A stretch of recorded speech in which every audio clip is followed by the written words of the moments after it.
Partly cloudy overnight, lows in the upper 30s and low 40s. Tomorrow, mostly sunny, early then partly.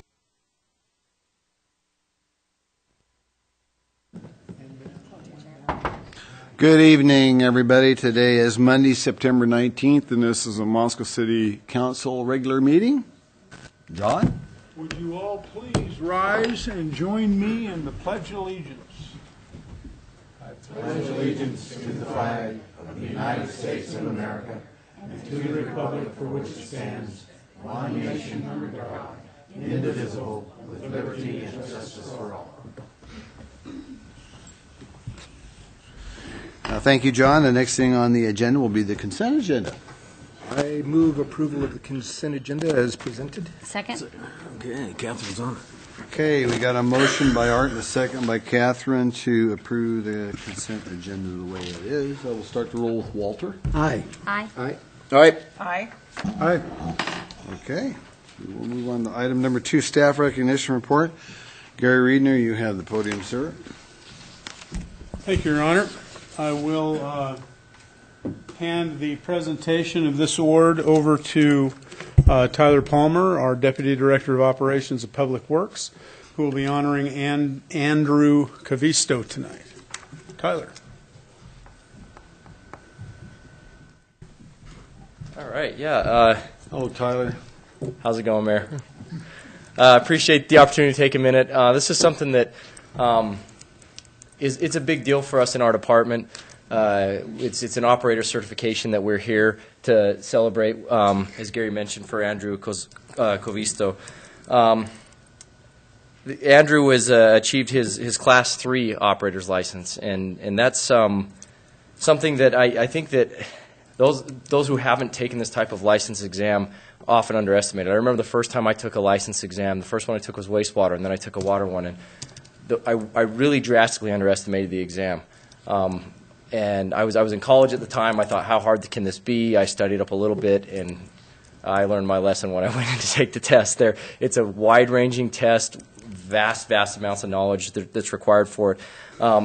Andrew joined the City of Moscow Department after getting his degree in forestry, wasn't it, Andrew? And he worked for a couple years with the Forest Service, and then he ended up joining the City of Moscow's team.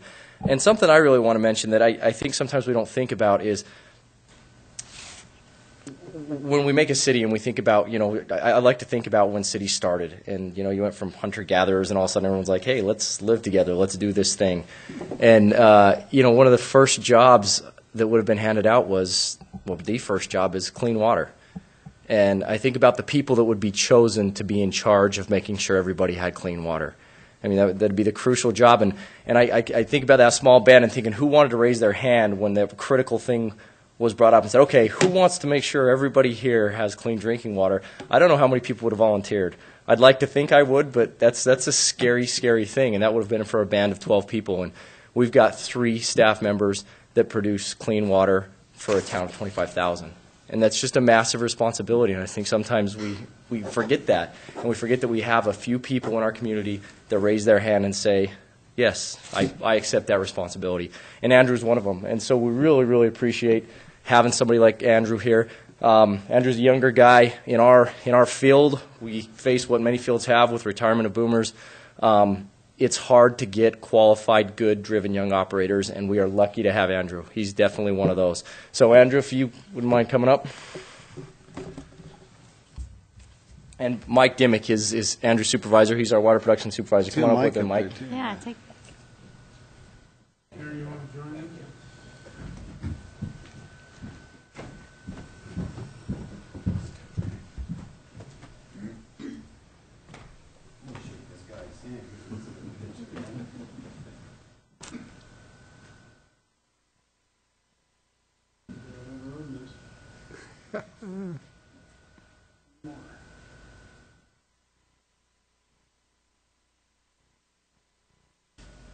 Thank you. Did you always say something? Yeah. I'm good. You don't have to. Thank you anyway is an appropriate response. Congratulations.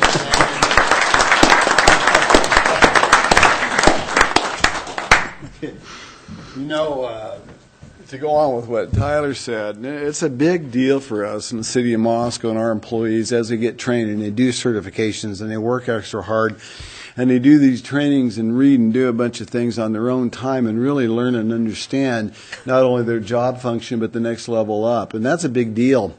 For me as the mayor of Moscow, I love to see our employees get trained better and better on what they do. And that's a big deal for us. And that takes pride for people to do that. So Andrew, hats off to you for taking that next step. I certainly appreciate it, as does this council. Okay, next thing, we'll move on. Mayor's appointments. I have none this evening. Item number 4 is public comment, mayor's response period. I limit this to 15 minutes where individuals can come up and speak to us as long as it's not on the agenda tonight or something in front of Public Works or a planning and zoning and or a board of adjustments. And if you want, you've got 3 minutes. Please come up, state your name and your address, and tell us what your concerns may be.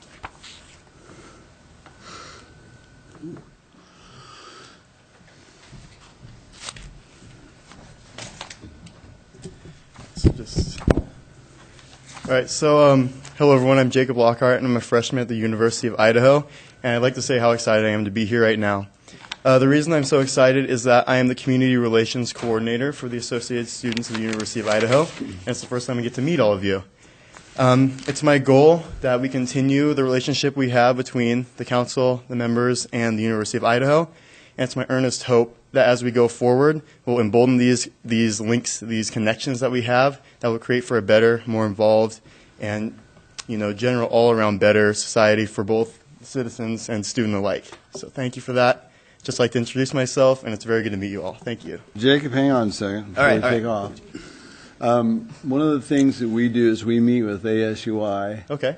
President, Vice President, Assistant City Supervisor Jen Piffner and I will be doing that this coming Thursday. So it'd be great to get a hold of this guy, see if he wants to be a part of that so he can see what goes on with us. But we meet regularly on monthly, and then we usually go up to and have a meeting at the university at ASUI, leadership, the council as well as myself, and we have a function here usually in March for the same thing where we invite them. So, of course, you could be a part of that where you're a freshman, Jacob. That sounds fantastic. The town and gown is a big deal for us. Our students are a big deal for us, and we need to see you down at our block party on the 30th for homecoming because we're going to have quite an event then. So, and that information is going to be with. So take a second and get a hold of Jen over there before you leave tonight, okay? I'll definitely do that. Thank you, so Jacob. much.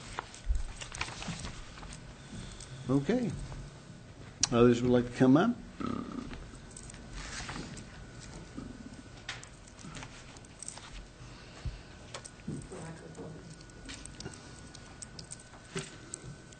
Hi, I'm Becker Gooch. I live at 234 South Roosevelt here in Moscow, Idaho. And I'd like to thank the mayor and the city council for this opportunity to speak to you. I'm here because I'd like to follow up on my recent comments before the council about the need for a pedestrian, bike, and handicap accessible crossing at Paradise Creek and 3rd Street, or as those in our area have nicknamed it, Willow Crossing, because we have this beautiful, magnificent willow tree right at that site. The talk and planning of such a crossing has been in the works since 2005. The Moscow City Resolution 2007-30 addressed the need and commitment directly. The 3rd Street pedestrian bridge remains on the city's capital improvement list. You have in front of you images of high school students crossing the area where the pedestrian bridge should be. They have created their own passage. That happens twice a day, 5 days a week. Students are not the only ones jumping the creek. Daily bikers, walkers, and families with children, some lifting strollers, also take the plunge. Without a proper pedestrian crossing, injuries have a potential of a liability serious for the city. Citizens for a Livable Community is affiliated with a group that raised $16,000 with little effort that now is sitting in the city coffers. For some reason, the ball was dropped and fundraising stalled, and so did the energy to move forward. We accept responsibility for being lax in the past, but it is time to move forward to make this plan become a reality. We can no longer put student safety at risk by using the leap of faith method. We believe that fundraising can leverage public dollars with private donations to see this safety project become a reality in the very near future. It is estimated to be approximately a $70,000 project to bring safety to the community. We have received verbal commitment from community members that would nicely increase the already donated $16,000 we have now, and we could do more. We welcome an open discussion of how this citizens group can work with the City of Moscow and the committees to make this project happen as soon as possible. Our contact information is on the brochure that I gave you, along with the pictures of these very brave students and very creative students. I would like to thank you for your time, and we look forward to collaborating with you and seeing Willow Crossing becoming a reality. Thank you. Thank you.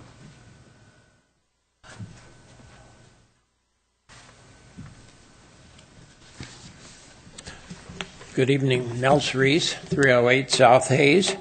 I've promised you a little insight into a book called Walkable City. I happen to have an extra copy of it, which I'll leave with Mayor Bill, and you can borrow it when you're visiting the mayor's office. Chapter 1, or point 1, there's a number of things about Walkable City that I'm going to bring over a period of time. And the first one this evening is putting cars in their place. And this is a large chapter, and so it's going to have two parts to it. But I would like to say that this isn't to replace or contradict the plan that, the big plan. Catherine loaned me her plan. It's pretty heavy, 500 pages, and as I'm working through it, it's an important thing. And this is just an adjunct to go along with that plan. I'm quoting now, of course, Jeff Speck, who wrote this book. Cars are the lifeblood of the American city. Even in our most successful walking and transit cities, they are everywhere, contributing activity, vitality to the landscape. Past failures have taught us that banning cars outright brings more risk than reward. Whatever technological revolutions may transform them in the years ahead, it is safe to bet that automobiles will remain a fixture in our communities for the remainder of our lives, and that's good. But what is not good is the current situation in which the automobile has mostly been given free rein to distort our cities and our lives. Now, thanks to its ever-increasing demands for space, speed, and time, the car has reshaped, my hearing aid is talking to me, has reshaped our landscape and lifestyles around its own needs. It is an instrument of freedom that we all love, and an instrument that has enslaved us. About once a month, I give a talk, this is Jeff, somewhere in America, typically to a chamber of commerce, a planning association, or a bunch of people at a bookstore, and I have one hard and fast rule. Every lecture, no matter what, I will talk at length about induced demand. That's the feature of this 3 minutes. I do this because induced demand is the great intellectual black hole in city planning. Traffic studies are perhaps the most inevitable activity in planning these days. If you want to add a significant use to a neighborhood, you have to have a plan. If you want to change the design of a street, you have to have a traffic study. It's a traffic study. We've done that, haven't we? This circumstance is unsurprising since traffic congestion is the main topic of civic complaint in most American communities. Traffic engineering communities don't want you to read the next few paragraphs that I'm going to present. Quickly, traffic studies, he says, this is Jeff speaking, I'm going to be careful here. Traffic studies are bull, underline, underline, underline, underline. They are bull, underline, underline, underline, for three main reasons. First, the computer model is only as good as its inputs. And there is nothing easier than tweaking the inputs to get the outcome you want. Number two, traffic studies are typically performed by firms that do traffic engineering. As long as engineers are in charge of traffic studies, they will predict the need for engineering. Three, and last, and most essential. The main problem of traffic studies is that they almost never consider the phenomenon of induced demand, or induced demand is a name for what happens when increasing the supply of roadways lowers the time cost of driving, causing more people to drive and obliterating any reductions in congestion. An interesting thing. Induced demand. Thank you, and I'll see you in a couple of weeks. Okay, it's October the 3rd. Induced demand. Thank you, Nels. I will take Have that on your desk. I'm a ferocious reader, so. Okay. Anybody else would like to come up and speak to us tonight? Okay, we will move on to item number, where are we? 5, Citizens Report, Sustainable Environment Commission. Tyler again, and as well as Steve. Tyler?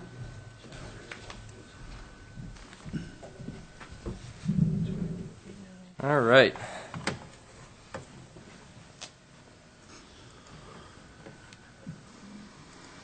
Here.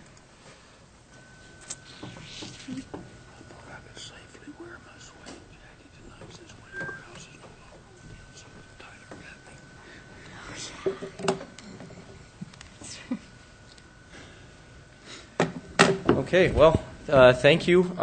We're here to give the annual report for the Sustainable Environment Commission. This is my first year serving as the staff liaison for the Sustainable Environment Commission, and it's been a lot of fun. It's something that I've been really excited to get involved in. Steve and his commission have done such an amazing job. As you'll recall, we recently organized our environmental services group, and that group has been, having the Sustainable Environment group there to work with our environmental services group has been great. It's just been a natural synergy between city staff and between a citizen commission. And I think it's really captured what the spirit of these commissions, what it's supposed to be, is really getting input from the citizenry through the commission and then trying to effectuate change with city staff participating with the Citizen Commission. So it's been a great experience for me. I think there's been some really good ideas. We've laid the foundation to do some great work and cooperated well with the Commission. So with that, I'm going to let the Chairman of the Commission, Steve McGeehan, give the report. Thank you, Tyler. Welcome, Steve. I press go. This one. There's your forward, backward, and that's the laser if you need it. All right. Well, good evening, members of the council, and Mayor Lambert. Thank you for having me here tonight. As Tyler said, I'm here to provide an update on the activities of the Sustainable Environment Commission. We're a bit late. I think we did it in June of 2015, and it took a while to get back on your busy schedule. So I do appreciate you taking some time tonight.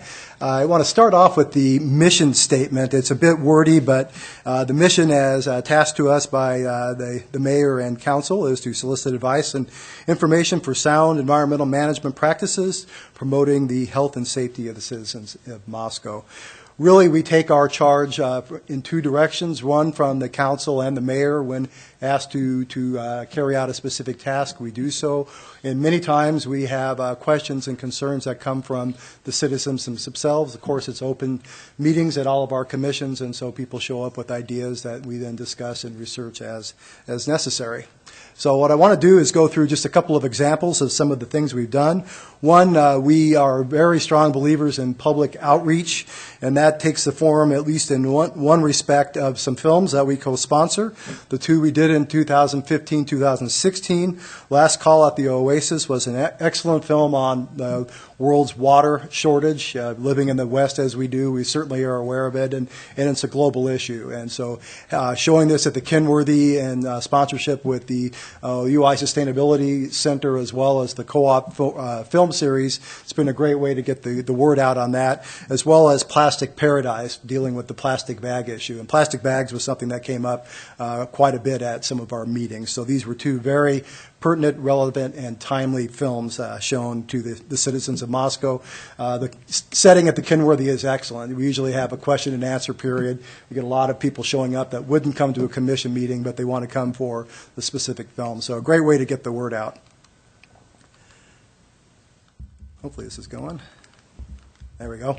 We also believe in collaborating with other commissions, and in particular, this year the Tree Commission paid a visit. Mary Jo Hamilton came and made a presentation about the iTree design, and I'm sure you've had a presentation here at least at some point on this. It's an excellent software program that evaluates the significance of urban trees. Very, very important concept. Some of the things we took away from this as a Sustainable Environment Commission, the importance of trees for energy savings, shade, and things like that, as well as carbon sequestration. Carbon budgeting is a huge issue these days. And thirdly, something that will be coming up for the city of Moscow, and we hope sooner rather than later, will be stormwater management, stormwater plans, and of course trees play a very important role in stormwater abatement. So a very important meeting, and as I looked at this, I realized we really haven't gotten back and brought this up again. So it's something I need to put on an agenda, because the trees and urban landscape are certainly important. As I mentioned, we respond to citizen questions and concerns. One of the big ones, pesticides.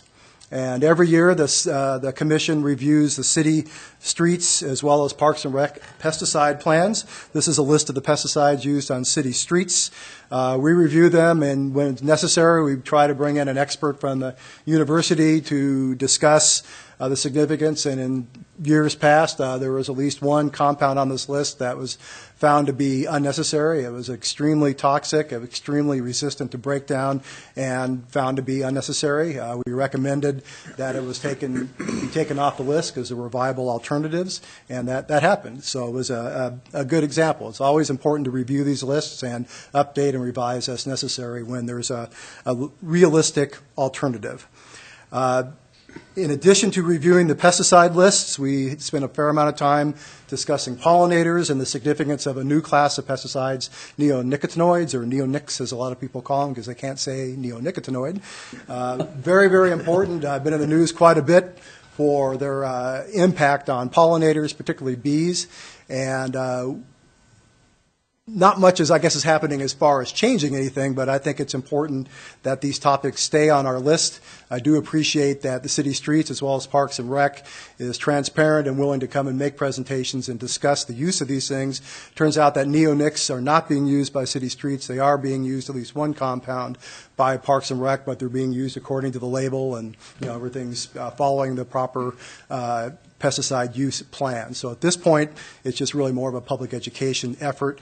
That was made at the Sustainability Fair at the Farmers Market this spring. And so really just an example of we collected some information in response to a question by a citizen. We'll continue to try and collect information, put information on the website and all that, and just keep the dialogue going. Another concern had to do with plastic bags. This has been a topic that's come up before in the city of Moscow, certainly the city of Pullman, and this is the kind of thing you don't want to see, and so that's what people are concerned about.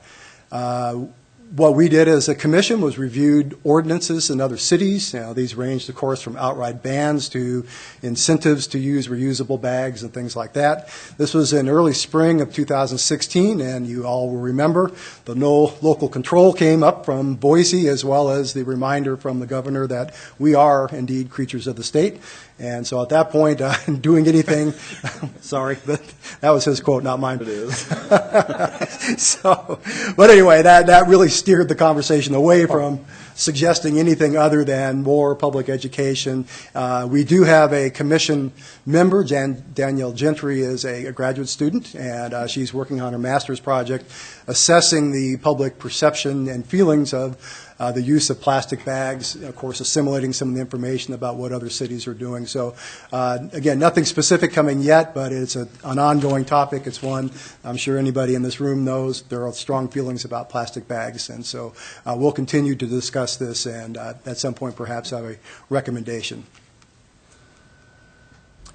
One area that we're particularly proud of, and this comes from the mayor's office, is the Mayor's Earth Day Awards. Again, the purpose of this is to recognize Moscow residents as well as organizations that conduct activities conducive to environmental sustainability.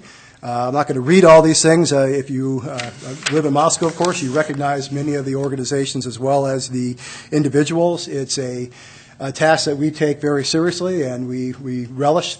We are really the clearinghouse for the nominations for people. Not only do we go out and solicit nominations as a commission, but citizens will nominate people with the rationale. We'll collate those, forward them to the mayor's office, and then he will do his thing, which you did. And I wasn't at the council meeting, but I heard it went very well. And so I personally want to thank you, Mayor Lambert, for continuing this tradition. I think these are all worthy organizations and individuals that deserve to be recognized. Lastly, what's next? Farmers Market for us next Saturday. We have a commission table at the Farmers Market. Another example of outreach. We're there just to let the farmer market goers know that we're there, what's a commission, and we can answer questions. We see many, many people that just do not want to come to a 7:15 meeting on a Tuesday, third Tuesday of the month, and we get lots of good ideas. So it's really nice that market goers know there are commissions that citizens can be involved with, and we take their advice, their comments, and just general thoughts and collate them into potential agenda items. With that, I do want to recognize the current members of the commission. As I was talking to Victoria, this thing changes almost monthly, it seems like. We are in a university town, so people come and go, but I do want to thank, I won't name them all again, but I do want to thank the members that do show up. And in particular, I'm quite proud that we have a UI person, Danielle Gentry, as well as a high school student that is on the commission. I also want to recognize Adam Lane. He was the sustainability intern. He has finished his term. Kelly Collins, I believe, is the new intern, and we will meet her tomorrow night at our commission meeting. And lastly, I want to thank Tyler for being our able-bodied staff liaison. Keeps me on the straight and narrow, reminds me to get my agendas in on time, which is always a challenge for me to make that 48-hour notification schedule. And Council Member Art for letting us know what's real and what's not. Yes, we appreciate that, Art. With that, I know you have a busy agenda, so I will wrap it up and ask if you have any questions. Well, a couple of things, Steve. One is thank you for chairing this commission. This is a wonderful commission, as all of our commissions are. Thank you for chairing it and all the work that all the other commission folks do. But I want to talk just a little bit about plastic bags, being as I was a Safeway guy for decades. Mm-hmm.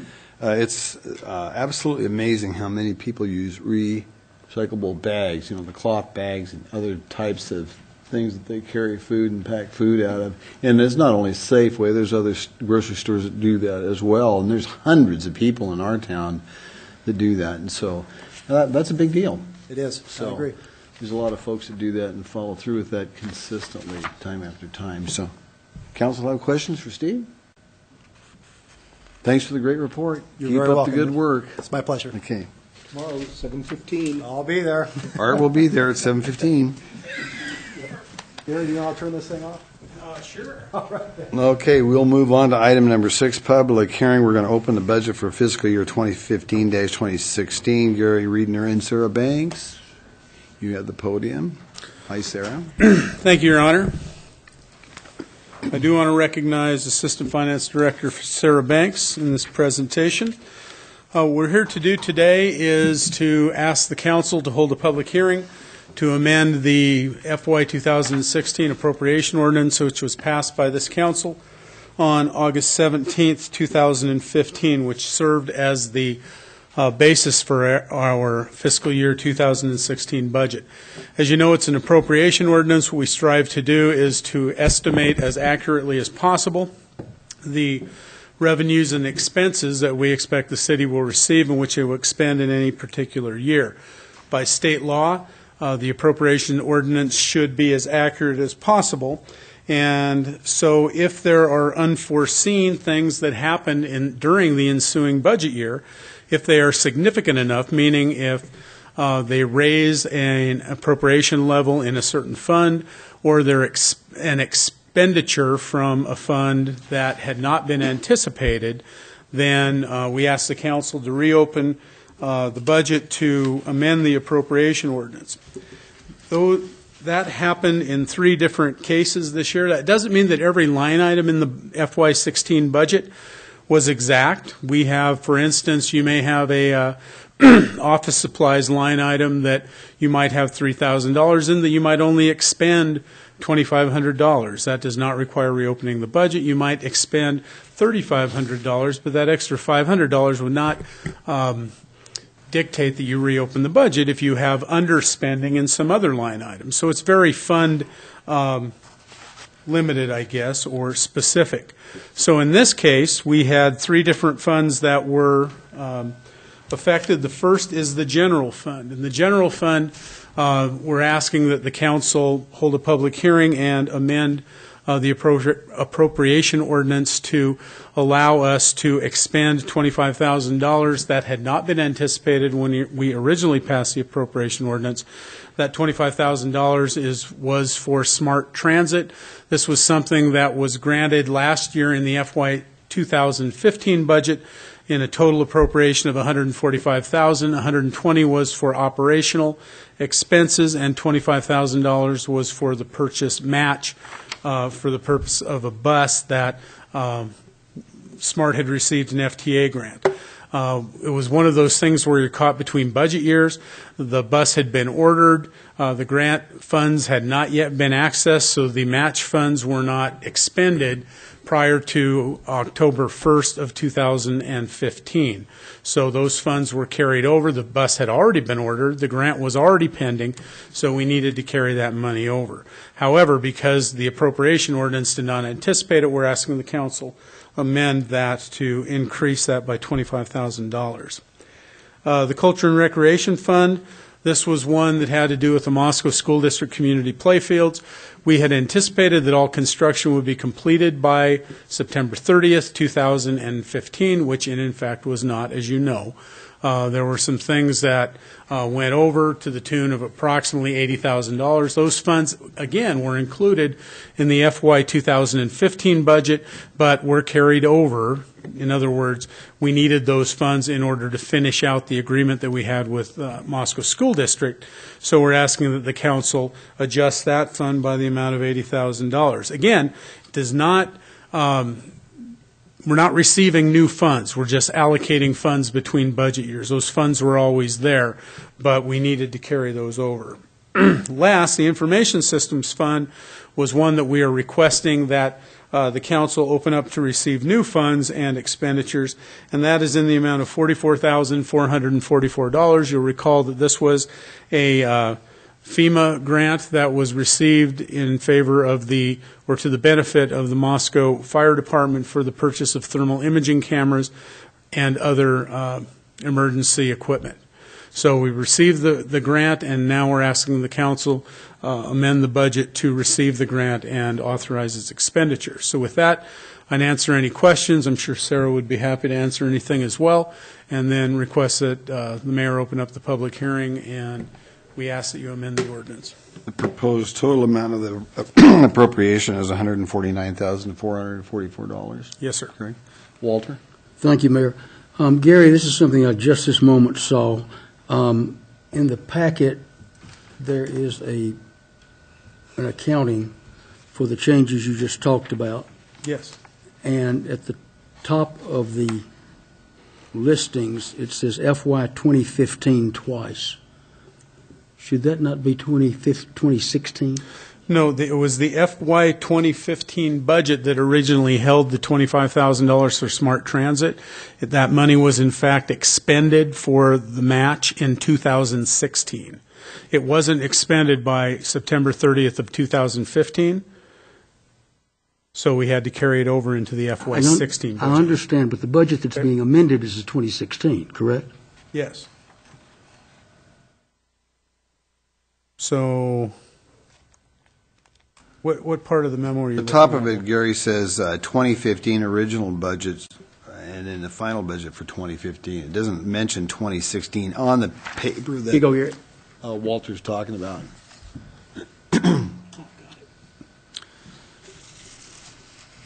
I'm guessing it was a... I understand. Yes. I understand the numbers. I understand Yeah, the years. I'm questioning the. Yeah, what you have is you have the public hearing.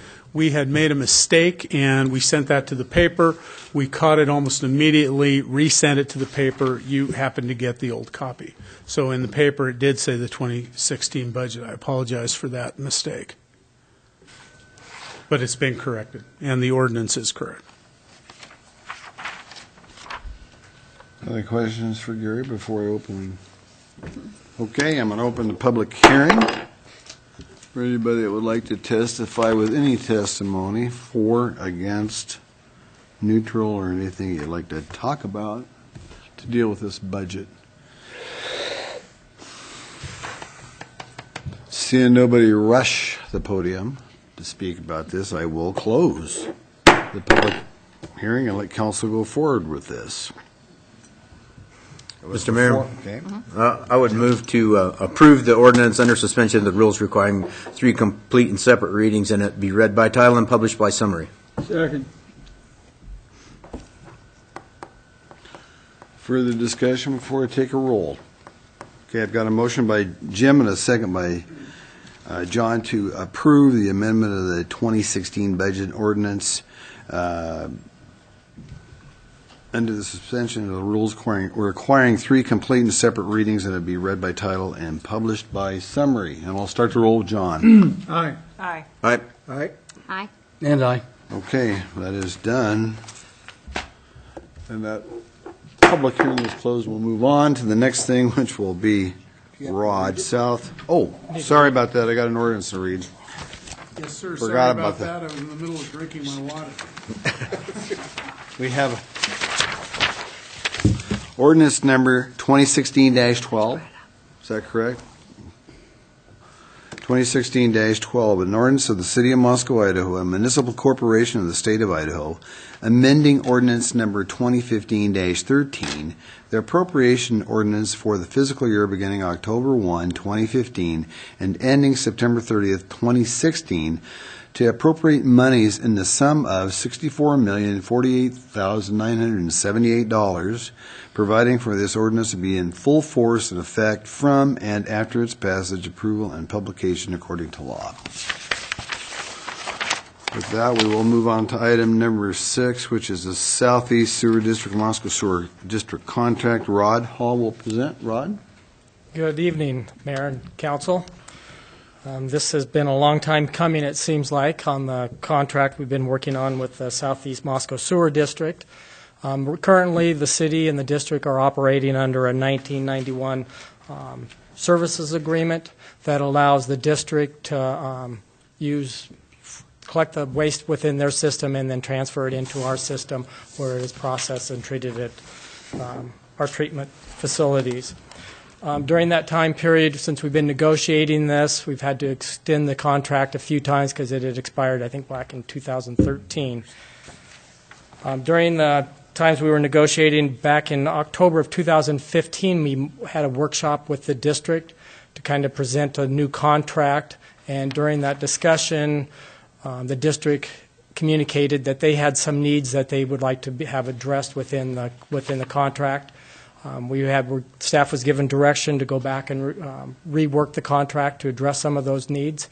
And then in February of 2016, earlier this year, we had another workshop where we presented the new contract. At that one, the district still had a couple of other things they wanted to negotiate, but we had almost everything that the general idea of what needed to be in there was presented, and we were given direction by the council to continue with negotiating to see if we could work out and meet the needs of all the parties. What you have before you tonight is the new contract, which has been negotiated between the district and the city for the last several months. Basically, in the new agreement that we're going to do, there's a couple of different changes that I'd like to just talk about. In the new agreement, we're talking about increasing some of the basic monthly service charges to meet the real needs of the city's costs and also to address some of the needs that the district has. We're basically increasing the basic monthly service charge that's charged to the district customers. It used to be $1 over and above what the city residents pay. Now it'll be $3 more, where $2 would be coming to the city to cover our administrative costs, and then $1 of that will be going to the district to cover any administrative costs that they have. We've also adjusted the calculations for new sewer hookups to adjust for what the real costs are. Currently, I'm not sure if the sewer hookup charges about $1,700, new ones. Is that correct, Les? The current connection fee is $21.30. Okay, $21.30. And under the current contract, the district only gets a small portion of that. It was a set amount. And what this new contract does is if within the district, the city's still going to charge the general facility charges, but the district would receive 70% of that charge and the city would get 30%. Then for any of the hiccups that are outside of the district, outside of the city, well, it could be in the city, but have to come through the district, those charges will be 170%, with 100% going to the city and the district receiving 70%. And then there was some issues about, concerns about if there was ever a surcharge where there was, the system reached its capacity, what we would do, and we included language that the parties would talk to each other. The city would have a good understanding before that happens, and we would have to take measures to address that. But other than that, the contract before you has been worked out for the last several months, and hopefully it meets your approval. Okay, and this went in front of Public Works and Finance here recently. So questions for Rod? Walter? Rod, will the increases in the fees, will it be incumbent upon the council to change the fee resolution? And what's the effective date? I'm not sure. I thought we had accounted for that in the new. And actually, this is fees charged to the district.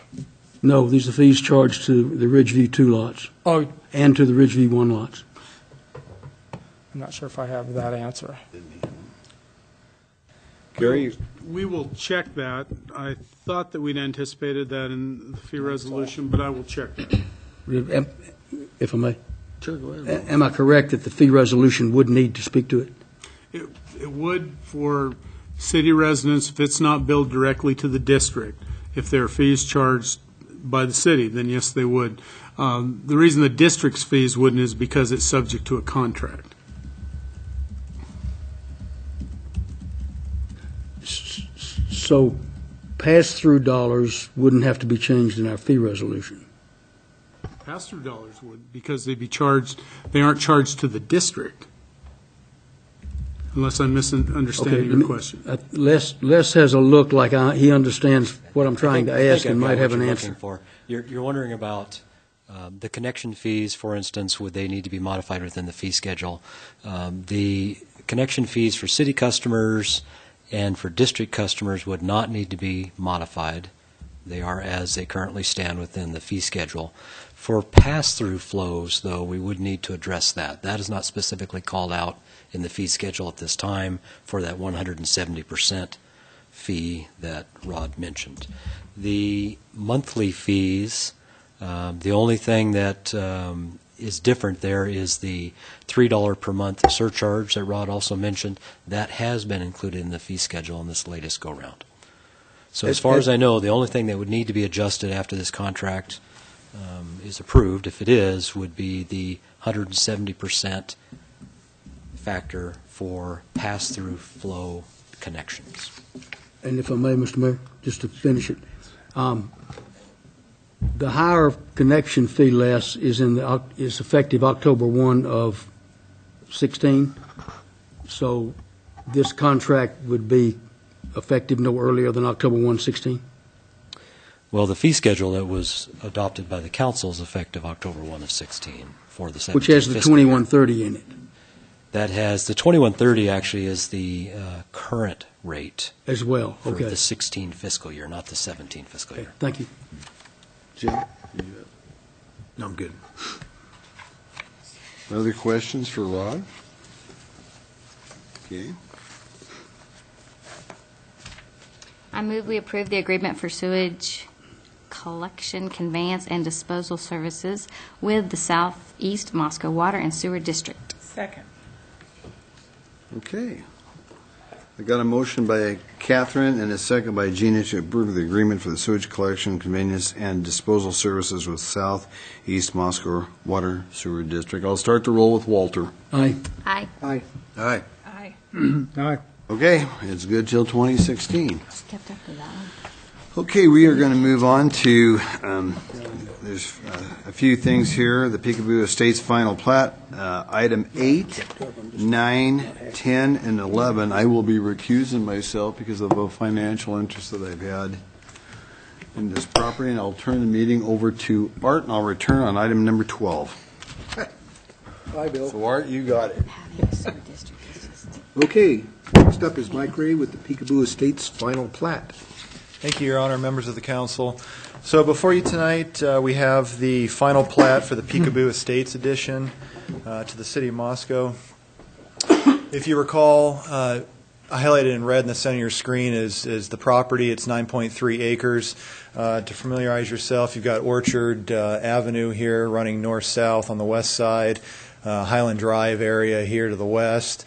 You've got Evergreen Hills addition, which is primarily single-family to the south. You also have Blackwood Estates to the east, which includes Slonaker Drive and Lanny Lane. Surrounding the property is primarily single-family residential. You do have some rural residential properties to the north, and then there's the city limits boundary and the faint orange line there to the northeast. This was the preliminary plat that had gone through. This is just overlaid on the aerial image just to give you an idea of what the subdivision is going to look like. You see the connectivity with the intersection of Highland Drive there. You've got the extension of Lanny Lane, which extends from the Blackwood Estates subdivision here to the east, running through the property. You also have Peekaboo Street, which is a street stub intended to head directly north when the properties to the north end up getting developed in the future. So we just wanted to recall what's happened up until this point. On February 24th, 2016, this had gone to Planning and Zoning Commission at a public hearing. The Commission recommended approval with 3 conditions. Then went on to Council on March 21st, and the Council approved it with the same 3 conditions as well as 3 additional conditions, which totaled 6. The first condition was that Orchard Avenue right-of-way has to match the dedication, which happened through the Evergreen Hills development to the south of the proposed subdivision. So if you recall, there was a portion of this property that actually went into the Orchard right-of-way, or they owned into the street. And so this was going to be required to be dedicated, and that was going to match what was previously dedicated as part of that Evergreen Hills addition. Public utilities needed to be extended to the northern subdivision boundary of Peekaboo Street, and this is in order to facilitate development to the north, should that happen at some point in the future, to be able to connect to utilities within Peekaboo Estates addition.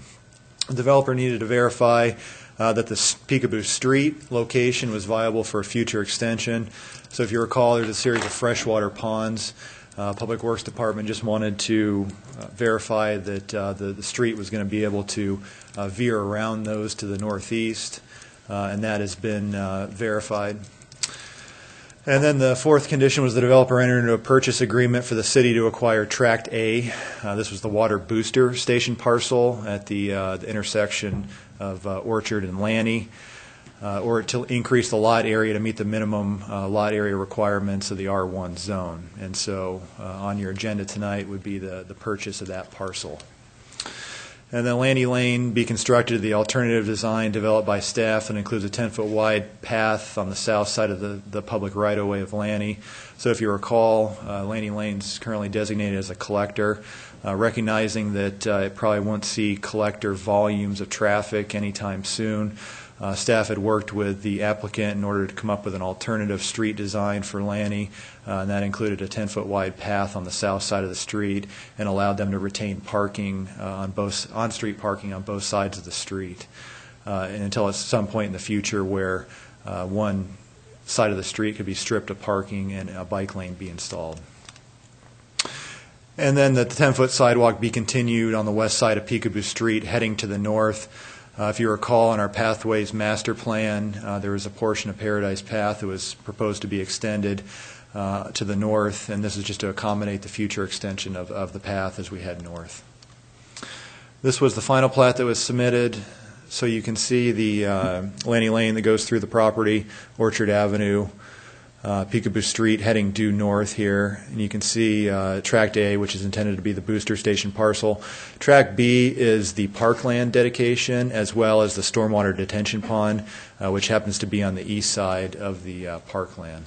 This is just a closer up view, the west side of the development, the east side.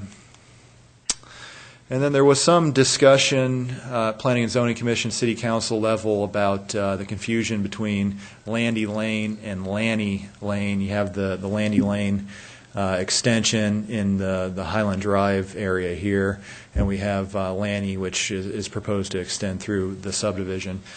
At the committee level, there was some discussion about this, continued discussion. Public Works had reached out to a couple property owners in Blackwood Estates. Currently there's 2 addresses that have Lanny Lane addresses. As you can imagine, those residents weren't too happy about having their name, the name of the street, potentially changed, or their address. And since the committee meeting, Public Works had gone out and reached out to the other owners on Landy Lane and really got the same response, that they were not too enthusiastic about having their street names changed, and all those implications of change of address and on their mortgage documents and all of that. And so what Public Works had come up with as a proposed solution, usually we'd start numbering, as you can see down here in the Evergreen Hills edition. It starts in the 1200s. What Public Works would propose to do would start in the 1400s as you head east. I think these addresses are in the 1600s and 1700s, as well as possibly change the name from Lanny Lane to Lanny Drive. And so that was the last, the council discussed it, at the committee meeting, and so that, that's the work that's been done after the committee meeting. So with that, staff has certainly reviewed the final plat for conformance with city and state code requirements. We found it to be in conformance, and staff recommends the council approve the final plat for Peekaboo Estates Edition with no conditions. And I have no conditions here, but certainly if the council wishes to change the street name, we'd have to have that as a condition of approval. So okay. With that, I'd certainly be able to answer any questions that you might have. Walter. Mike may have answered my question with his last sentence, which is the change has not been made by staff, but you're telling council that if we wish to do so, we can.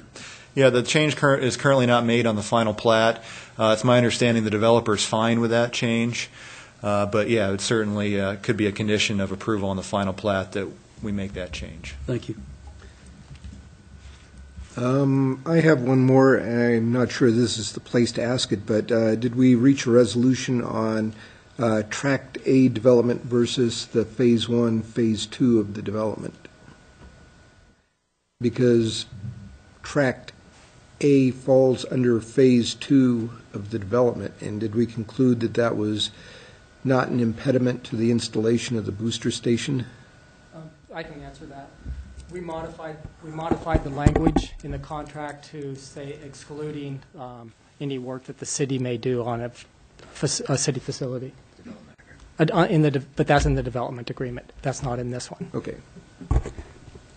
And I remember there was a question at Public Works and Finance about the lot prices that had to do with the booster lot. And then we had some notes about that, and I was just kind of curious of why that came back up in our packet. Did someone ask that? Do you remember? We're going to address that. Okay. It's on the agenda. All right. We'll address that at another item. Things get a little fuzzy around the edges. So, okay, so relative to the Peekaboo Estates final plat, any other comments? Mike, has there been like a lot of public comment about the 2 street names that are similar, and is it mostly the fire department that's interested in those 2 names being similar, or who's? We didn't receive any comment from the fire department with that concern. I believe Councilman Steed had reached out to the chief, and I believe his response was that he could live with it. It's not the greatest. At Planning and Zoning Commission and City Council, we had a little bit of testimony. There wasn't a whole lot. The developer of the Blackwood Estates to the east, had stated that Lanny was, I believe, the sentimental name to him, so it was named after, I believe, his wife. And then there was some discussion, public testimony at Planning and Zoning Commission on Landy off of Highland Drive, and apparently that has the same issue with being named after some type of relative associated with the development of that subdivision. But it wasn't really discussed at great length. It was just brought up. It was more of a discussion as Lanny Lane being a through street, and then the alternative street design were the main points of discussion, as well as the drainage heading down through the property. But yeah, they were touched, but they weren't really discussed at length. So there's no major point of contention about if we just leave it the way it is. If we just leave it Lanny Lane and Landy Lane, pretty much everybody's okay with that? No, I think we're going to address that in the motion and just make that a condition. If I may, if I were the one on either one of those having a heart attack, I would not want somebody to find out they're in the wrong place. I've been in a number of towns over the years that have got similar situations where they have northwest and southeast. The name of the street is the same, but you follow it down and you find out that it's northwest and southeast or something similar to that. Apparently the fire trucks, EMS people, police department are able to find out just exactly where they're supposed to go, and they do it. So I don't see a problem with leaving it the way it is. I think it's not an issue. John, if you've got Northwest 21st Street and Southwest 21st Street, those are two different names to me. If somebody says there's a fire on 21st Street, the first thing the dispatcher should say is which one. Landy Lane and Lanny Lane, in my mind, and in others, because we've had confusion even within committee talking about it, they sound enough alike that I'm not sure the person taking the 911 call would get the correct one. Not a mistake, just that's not what I heard. And when they put it out and put it on the GPS for the police or the fire, it's going to direct them to the wrong one if they heard it wrong. I just think it's a risk that we don't, if we have an opportunity to clarify it a little bit, we ought to take the opportunity. Okay, I move that we approve the Peekaboo Estates Edition final plat with the condition of the name change of Lanny Lane till you said Lanny Drive. Second. Walter.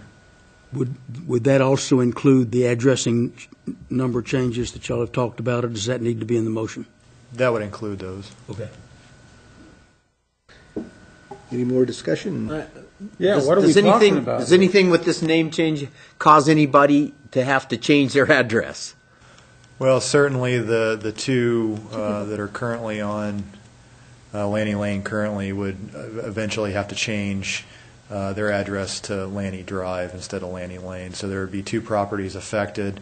I would imagine that they would have to change their mortgage documents as well. So they would have to go through some type of process in order to do that. Why those two and not the other two? Because you're not proposing to change that name. Because that one's there and not part of a new subdivision, it would seem to be an appropriate time to rectify any confusion now with the new subdivision coming in.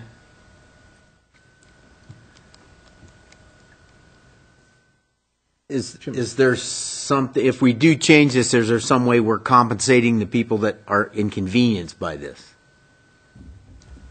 No. That hasn't been part of the conversation. For that reason, I would propose an amendment to the motion on the table that the city pay any hard cost of refiling incumbent upon those two properties. I have much less of a problem if we do that. Gary. That issue isn't before you tonight, and I'm not sure if that is something that the city should consider doing or not. The city retains the right to change street names in the public interest.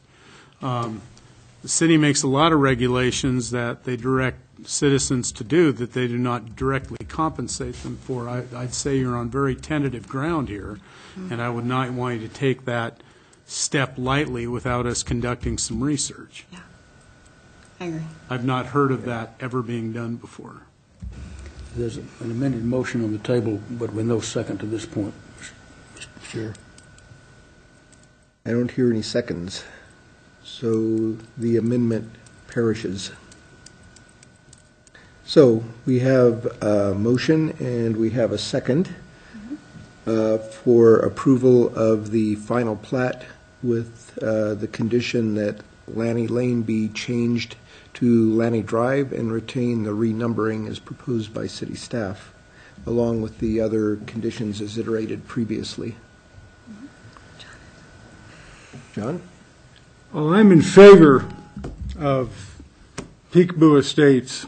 I like what's going on out there, but I probably going to have to vote against this just because I think it is ridiculous that we change the name of a street because it sounds like another street. I don't think that's it's not something that the developer wants to do. It's not something the engineer that is hired by the developer thinks it's a good thing to do. We're just saying we don't like what you're doing here, and so we're going to change it. And if I have to vote against the total process, which I guess I will, I'll vote against it. You folks do what you feel you got to do. Yeah, I have a problem with inconveniencing people or causing them difficulty over something that might happen at some point in the future. So I'm with John on that. I appreciate what you both have to say.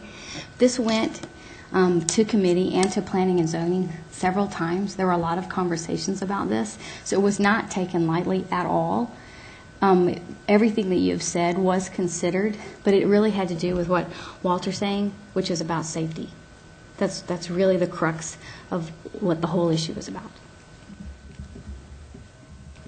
I think so too. I think it's our chance now at the inception of the subdivision to clarify these two very similar sounding street names and get it right, just because anytime somebody's on a 911 call, they are not in the best voice that they've ever been in their life, and the chances for confusion do exist. And sometimes if it's somebody who doesn't live there who's calling it in, they just know I'm on Lanny or Landy Lane. They don't know the exact address or anything like that, and so they call it out to 911, and who knows where the response services show up. So I think that with the two properties in question needing to change it from Lanny Lane to Lanny Drive is something that, other than a few legal documents, can be accomplished over time. The mail is still going to get there, and they'll have a right long period of time to change the credit card bills and things like that so that they hit the right spot. Walter. John, my understanding is that Lanny Lane is not a product of the current developer that's before us. It was done when Blackwood subdivision was created 10 or so years ago. That's when the name first occurred. The city, we didn't catch it. We didn't realize it until it was extended in the present project over to Orchard and put it within a half a block of Landy, and people started seeing it. So I don't think that we're particularly picking on this developer or doing something that they mind. And their engineer has been at all of these meetings, and I'm pretty sure at one Public Works we asked him specifically, would this be a problem to make this change? And I think he indicated it would not. I remember the same thing. Yeah, I don't have any sort of problem with changing the name or anything. I just have a problem with costing people money. There's got to be, like Gary said, if there's some process we have to go through in order to compensate these people for the inconvenience, then we should probably go through it. I guess I'm unsure of what the cost in money would be. Most deeds don't even have an address on it. They have a lot and block number and the subdivision identification. I'm not sure that anything needs to be changed except to inform your bank and those you deal with that lane is being changed to drive. You know, certainly I'm not representing that as a legal opinion, but I'm not sure that it, I mean, check your deeds and see if there's a change, but I don't think there's going to be a cost to this. If it's just a minor inconvenience, I guess I don't have a problem with it. But I want to put people in a situation where it costs them money to do something because somebody else thinks it might be a problem at some point in the future. Yeah. I don't want to step on people's toes unnecessarily. I understand. I agree with you, Jim. I just don't like the idea of us going in and saying, you two people, you don't live where you thought you lived. You have an address on your checks. You have an address on your business cards. Your grandmother thinks you live such and such, and we're telling you you don't. And we're telling you you don't because something might possibly happen in the future, and at the same time it may not happen in the future, but we're just going to tell you this is how it's got to go. I can't do that. The idea that we're just changing it from lane to drive is probably, pretty minimal. I can kind of go with that, but that's my concern, is that it costs somebody some money or a lot of inconvenience, and we don't really get anything for it. So. Okay, I think we're hitting the same positions and gone circular, so let's see, I think we're on Walter. Aye. Aye. Aye. Aye. Aye. No. Okay, so final plat passes with the conditions that we've spoken about. Next up is the Peekaboo Estates Development Agreement. Les McDonald.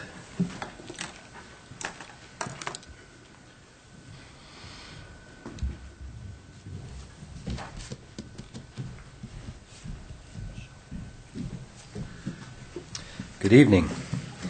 As is often the case with subdivisions when they come before the council, there is a companion development agreement that is to be considered as well.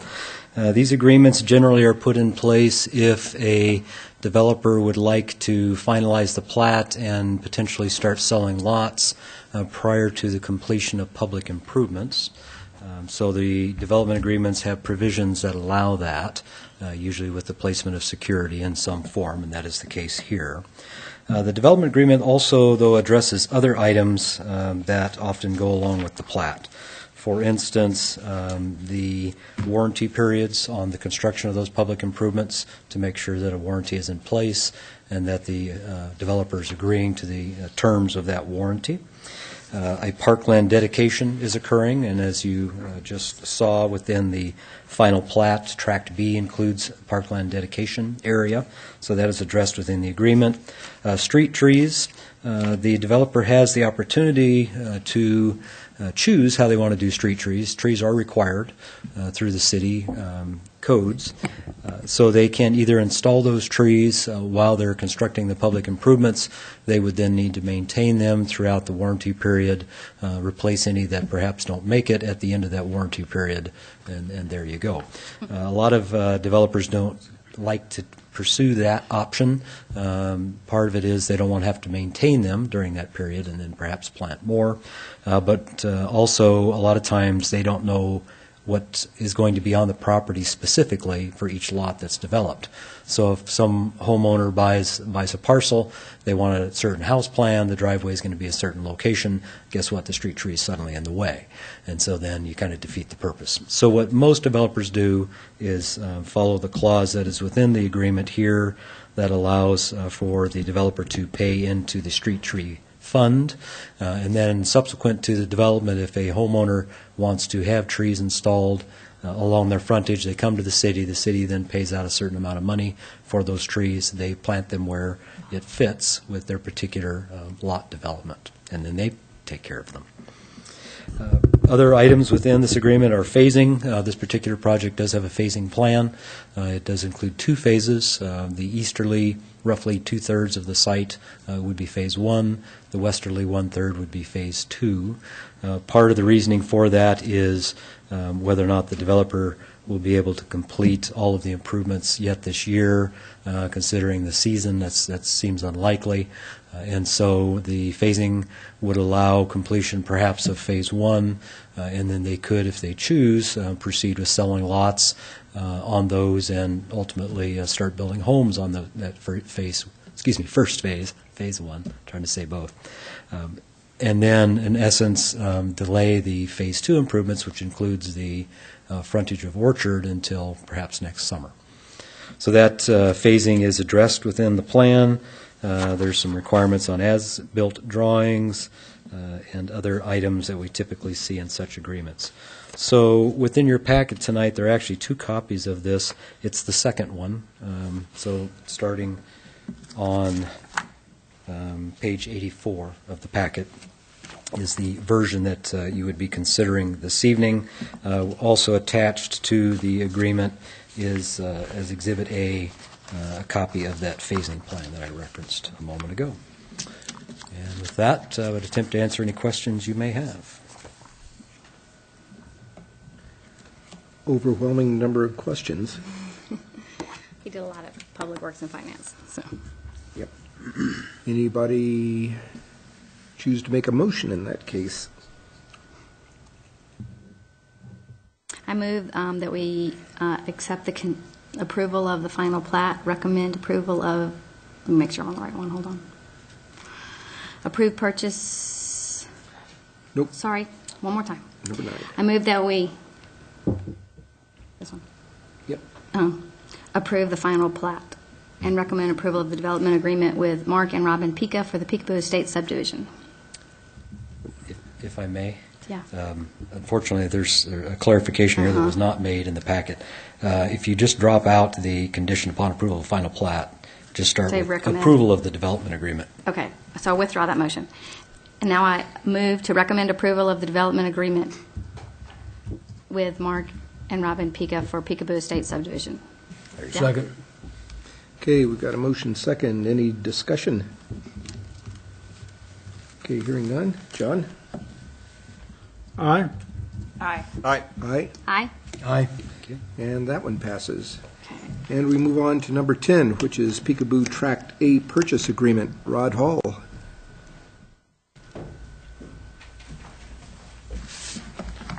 Good evening again. The next item deals with the purchase agreement for Tract A inside the Peekaboo development that you were just discussing. The city's reason to purchase this is part of the Well 10 and the 5 new booster stations judicial confirmation of 2014 envisioned the city developing a booster station in that area. This development kind of provided a great spot to put in a new pumping or booster station, and one of the lots near Orchard Avenue seemed like it would work well. So the city negotiated a price for a lot in that area with the developers. The lot is not a full-size lot because the city didn't need a full-size lot. If it would have been a full-size lot, the lot could probably sell for more than what the city's going to pay.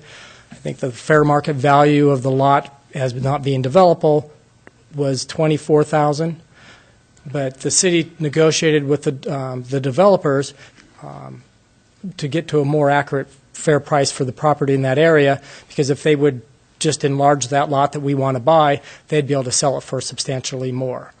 And so the amount of $64,000 is what the city agreed and negotiated with the developers, and think that that's a fair price for that particular lot. There was a question concerning the square foot value at the committee meeting, and I think Walter brought that up. Mm-hmm. And the information that I got is that there's going to be a couple different size lots in this development. The larger lots, usually over 22,000 square feet, are going to go around $95,000. That would come down to $4.18.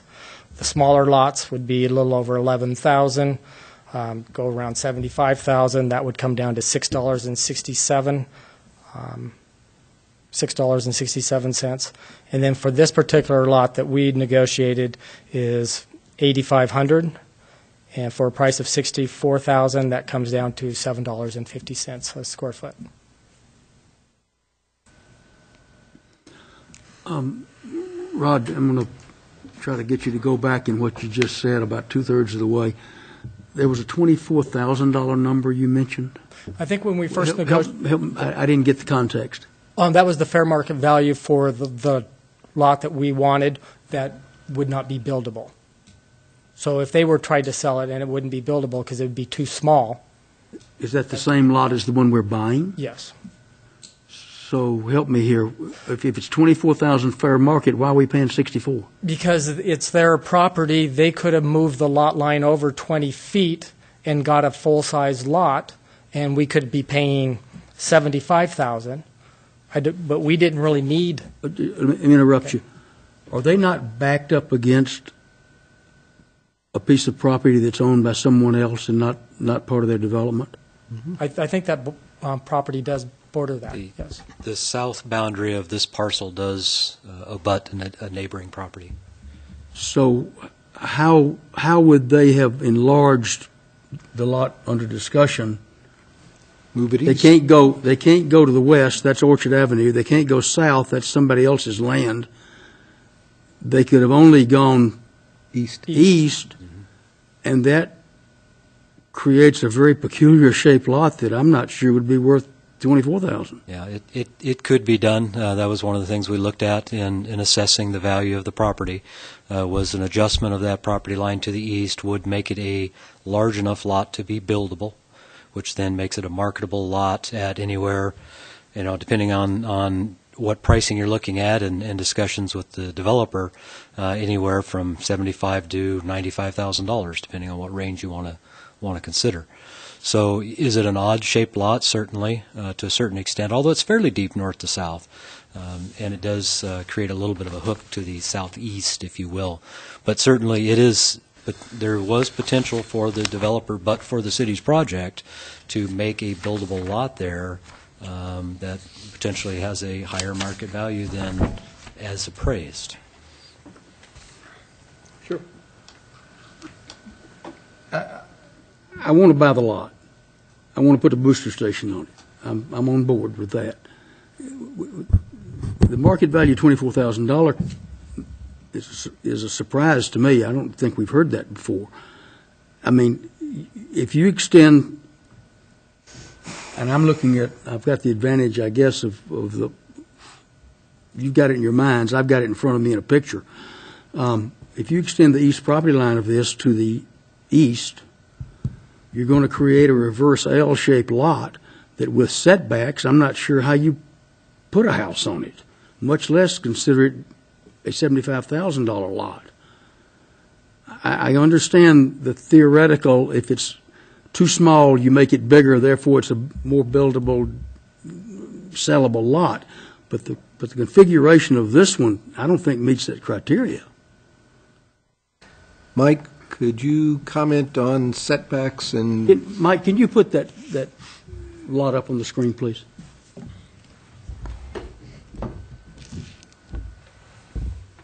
And yeah, so this is the lot we're discussing here. You'd have to shift this lot line. No, mark out the outlines, please, of the lot we're talking about. That one. Okay. We're talking about this one here. Okay. Yeah, and you have to shift. And Orchard's right here. To the west. Yep. Another owner is to the south. Therefore, those two lines cannot move. Yeah, this is the Anderson property. If I may, the street is to the north, and if you move the street further north, you're going to do away with that piece of sellable lot north of that, so you can't move the street. That means you can only go east in the way I'm looking at it. Therefore. Yeah, you would just need to pivot this point right here, so it would shift this line that runs north-south. It'd be at this northeastern angle. So if you shifted this line, you could pick up enough square footage. We had taken a look at it in order to make a developable lot, which is 9,600 square feet. So it would have this slight adjustment that would be a little odd, but you'd still be able to fit a reasonably sized house with 25-foot front yard setback on all these lots. You would probably have to orient the house facing Orchard Avenue if you were to develop Tract A as a lot, but it could be done, certainly. If I may? Unless Bill had something to jump in on. Bill, I'm looking at you. Comment? It'd be fairly easy. I mean, we looked at a modification to that lot boundary to make it a 9,600 square foot lot, and if you did take that angle and rotated it to the northeast and came off radial off the right-of-way boundary, you could very easily get a 9,600 square foot lot out of that property.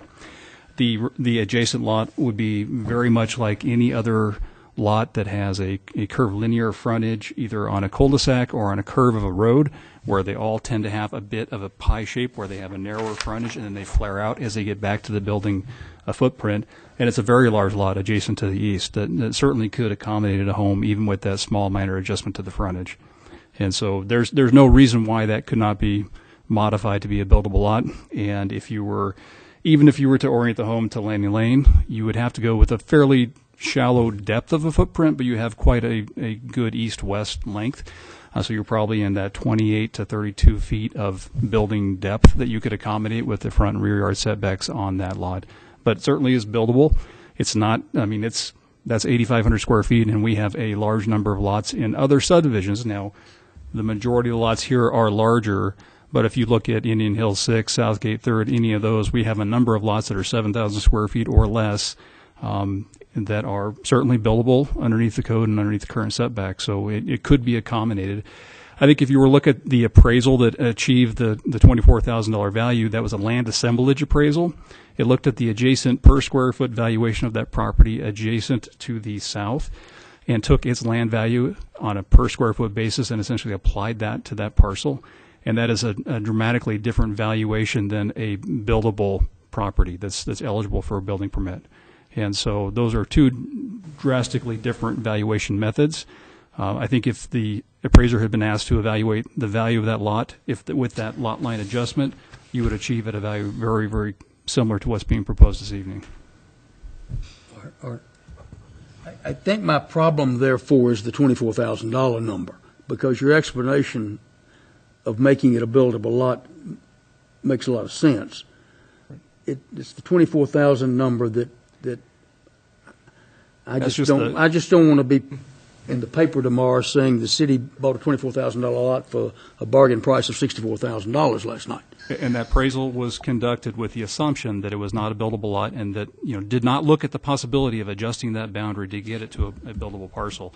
If it did, you would see a much different value, because a number of lots that are in that 7,000 to 8,500 square foot range, depending upon location, depending upon view, will range anywhere from 60,000 to 80,000 in the market within the community. It is a different lot than what's present in the majority of that development, but that is the going market rate. And as you get smaller, residential lots approach the $8 to $9 per square foot range, so somewhere in a little over $7 a square foot isn't extraordinary in this market. Anybody else? Have we made it clear why we're going to pay $64,000 for this lot? Have we justified? I think so. If I may. Oh. Gary and then John. I think you also need to consider that it was raw land, that's the appraisal, that it was unimproved. This isn't like parkland dedication, which is a requirement of our code, where we require developers to put the frontage on those parkland. This is the city buying a lot for a booster station that is not intended to serve this subdivision, so we are a property purchaser like anybody else. So if that property were developed with the frontage, then we would have had to pay for our percentage just like any lot owner in that subdivision. So it was undeveloped lot price. So that after discussions, the appraisal did not accurately reflect what the lot was worth. And in the end analysis, the developer said he would not take $24,000 for that lot. So as a purchaser, if we wanted the lot, we needed to at least pay a reasonable price. That's what we believe that we negotiated. And we're getting a lot with frontage. Yes, sir. Curb, gutter, sidewalk, street. Same as in the rest of the subdivision. Okay.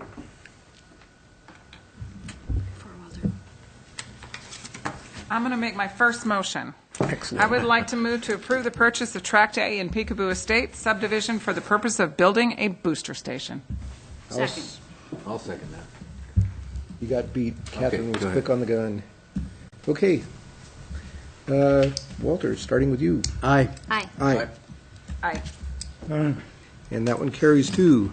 Next up, number 11. One more to go. Yes, is the Peekaboo Estates Monumentation Agreement with Les McDonald.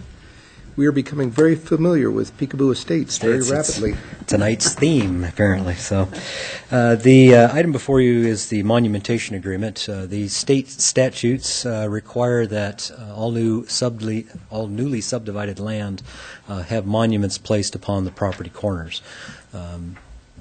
It is uncommon for us to see somebody place those monuments on the interior of the plat. They always do the exterior, and we require that up front, or as part of the construction process. But if you place them on the interior, the likelihood is much higher that they'll be disturbed through land grading activities, installation of utilities, construction of homes, etc. So what we normally see in subdivisions is this agreement. It's our standard monumentation agreement. Essentially says that, yes, developer, you may defer the installation of the interior monuments to a later date.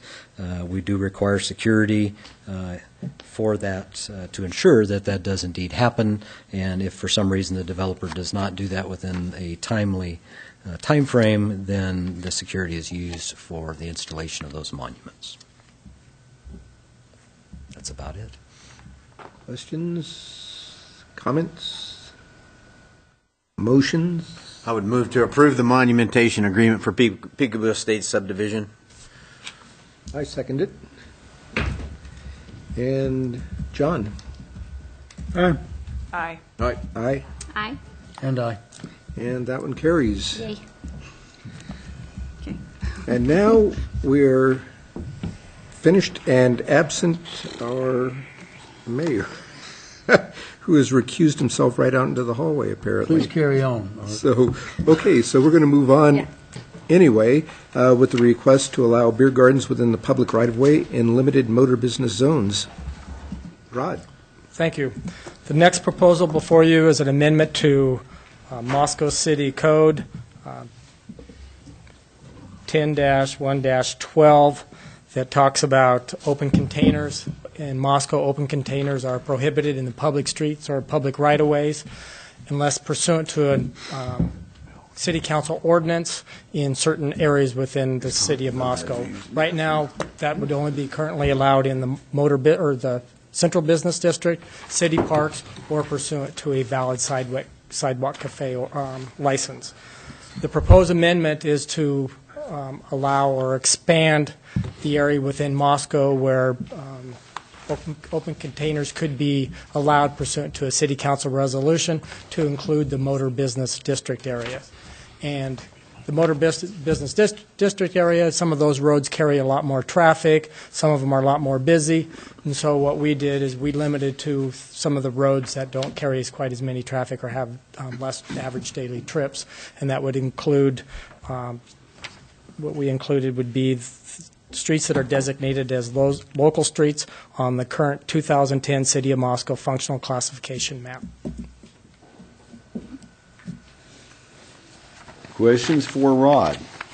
I know this was on Public Works and Finance Committee on September 12th. Mr. Mayor. Yes, Walter. Rod, the ordinance refers to local streets on the 2010 City of Moscow classification map.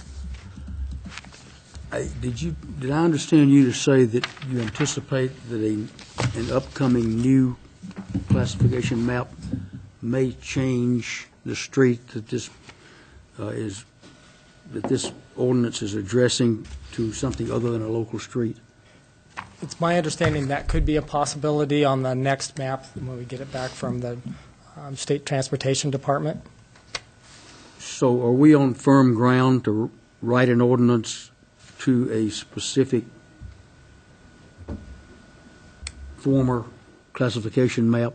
Yes, and that, if, as long as that's the intent of the council, you can refer to an older map, and Okay. and at some point, the council could always change and amend their ordinance if they did not want it there. That's it. That's all I got.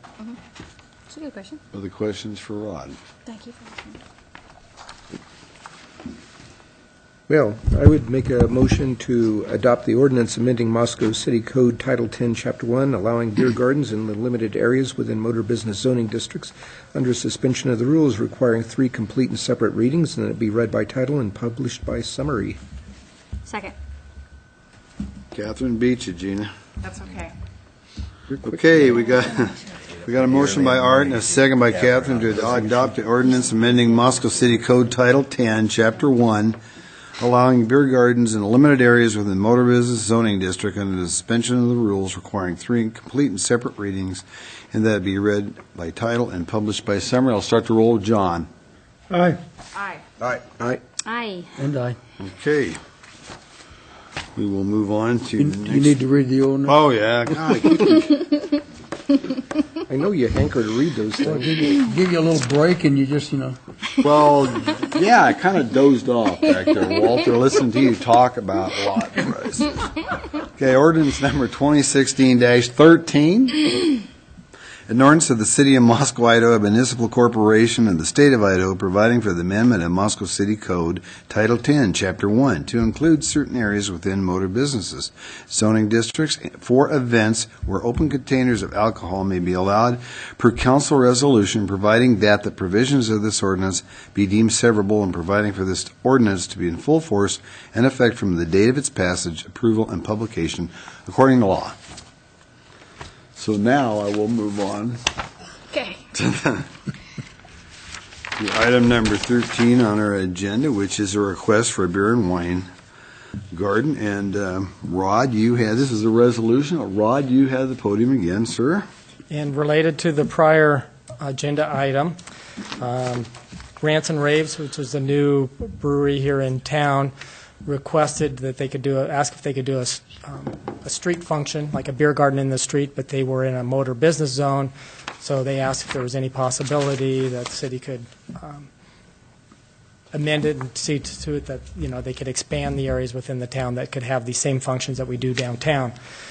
They're proposing to have a Oktoberfest in the middle of October, on October 15th, and the resolution before you today is to allow them to have a beer and wine garden on that time, and all the criteria and the limitations and the requirements that all the beer and wine gardens that we allow for in downtown are included in this, and they're just asking if they could have the ability to do a wine and beer garden on October 15th in the new motor business local street designated area according to the new new ordinance. Okay. Questions for Rod? Jim? At the admin committee meeting last Monday, a business across the street wanted to modify the footprint of that to allow access to the park, to the curb cut on the front of his business at the Hunga Dunga. Has that been applied to the map of that? I didn't. That did. On the Jackson Street between D and C is where the proposed closure is. On the north end, towards D Street, it would come in going south to allow that business to continue to have access to its business during that time period. So they did modify the map. Given that, I would move to adopt a resolution allowing Rants and Raves Brewery to operate a beer garden pursuant to the attached resolution. Second. Okay, I've got a motion by Jim and a second by Gina to adopt a resolution to allow Rants and Raves Brewery to operate a beer garden pursuant to the attached resolution. I'll start the roll with Walter. Aye. Aye. Aye. Aye. Aye. Okay, and then we'll move forward to the next one. Thank you, Rod. Item number 14, Vandal Town Block Party.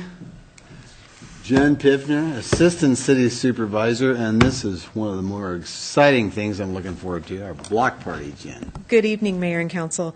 This is our third Vandaltown Block Party. This was an event that we kicked off 3 years ago to welcome students back to the university, welcome new students to the community. And we were luckier just working with our partners, and they've invited us to host the block party during homecoming. So that date would be September 30th. We're interested in closing the street from 2nd to 8th Street, and that would include possibilities for Gritman Medical Center, who does a night before the homecoming game event, their chili feed as well, to be included in our overall festivities for the evening. We've got today, the block party's become much more popular. We have people reaching out to us now and asking if they can participate, which is really great. To date, we've got 3 bands that will be participating, and then we've got several beer and wine vendors that would like to join us as well, which is the reason for the resolution before you this evening. For the block party, we would like to do the beer and wine garden vendor setup that we've done in the previous years, much like the Rants and Raves situation that was just discussed, and that's the resolution that's before you this evening. We have heard preliminarily that should this event go forward as we would like to do it, of 5 different vendors that would like to participate, along with many street food vendors as well. So a nice mix of music and refreshments and local food and fare. It would be a great night for us to celebrate and welcome our alums back to Moscow as well. And this is exciting because it's homecoming weekend as well. So the next day we have a homecoming parade, the next day homecoming football game. Some of the details for the evening. The music would run from 6 to 8. The beer gardens and the street vendors would be allowed to set up between 5 and 9. We would close the street, begin clearing the street at 3 o'clock, closing it at 4 for setup, and then have everything put away by 10 o'clock that evening. We would keep the portion of Main Street from 3rd to 6th closed for the evening just to accommodate the parade the next morning. The farmers market will be in the Jackson Street parking lot the next day. So once the event's done for the evening, keep those sections closed, open up everything else. It'll be 2nd to 7th because of the fire station breakfast first thing in the morning. And then clear the rest of the street in the morning for the parade, and then everything would be open up again for the duration. So. This is going to be terrific. Get a little excitement in our town and wake things up a little bit. Yeah, I'm looking for 3 bands, and we got extra vendors are coming forward. People are wanting to be involved with this. Exciting, Catherine. Do you send like postcards to all the city businesses? How do you end up notifying them? We'll do about a week before the event. We'll take a small flyer or a postcard or something to everybody in the Main Street area.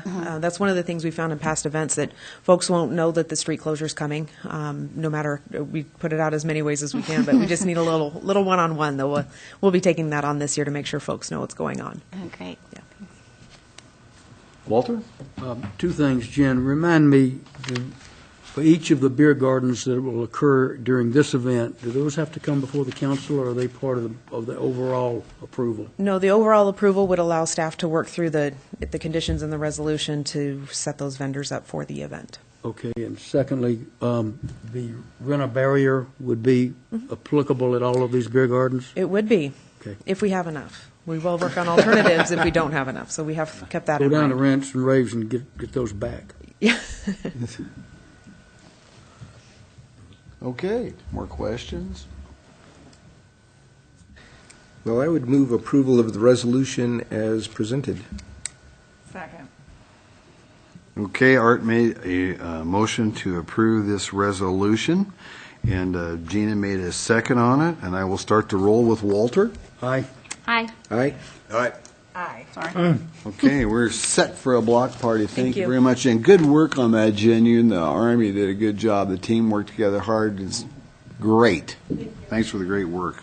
Okay, go along. Item number 15, Stormwater Utility Study Phase 1 Master Services Agreement. Les McDonald. You get the evening late one again. tonight, Les, so. It's been a busy evening. Yes, indeed. Many of you are aware that the Environmental Protection Agency has listed the city of Moscow as a Phase 2 stormwater program city. It's been quite a few years ago now since we made our application for what ultimately will become a permit for the city related to stormwater, similar to the permits that we carry for the wastewater treatment plant. In anticipation of that permit coming forward and the programs that will go along with it, The city has been looking to identify how we will manage funding such programs and the personnel and equipment and capital improvements that would need to go along with that. So what's before you this evening is really the first step in that process.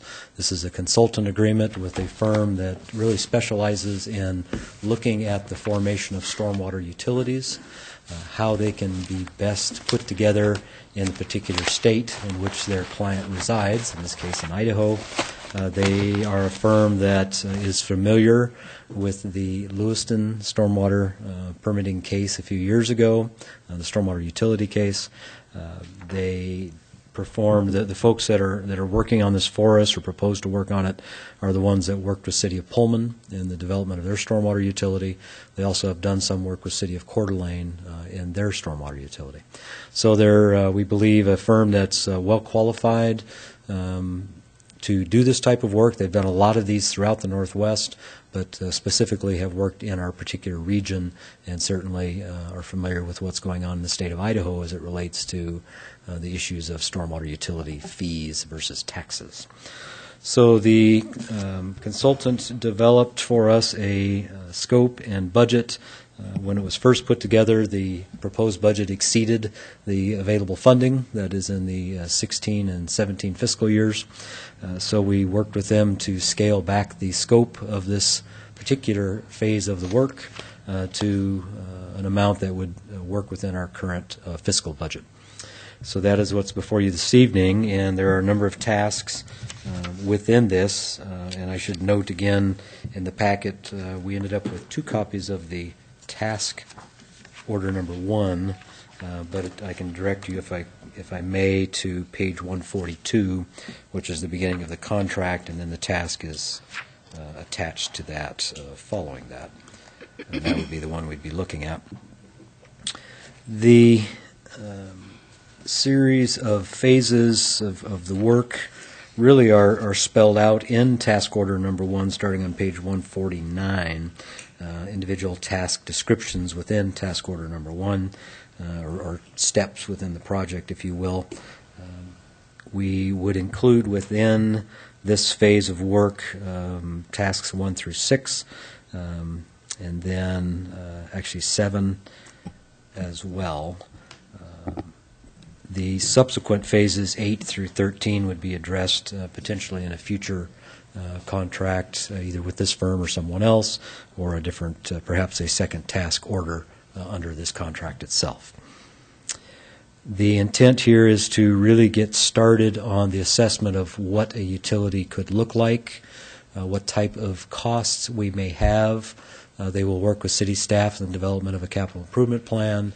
They will assist us in working out what maintenance and operations cost may be, and then take those overall costs and look at how they would be dispersed amongst all of the properties within the city.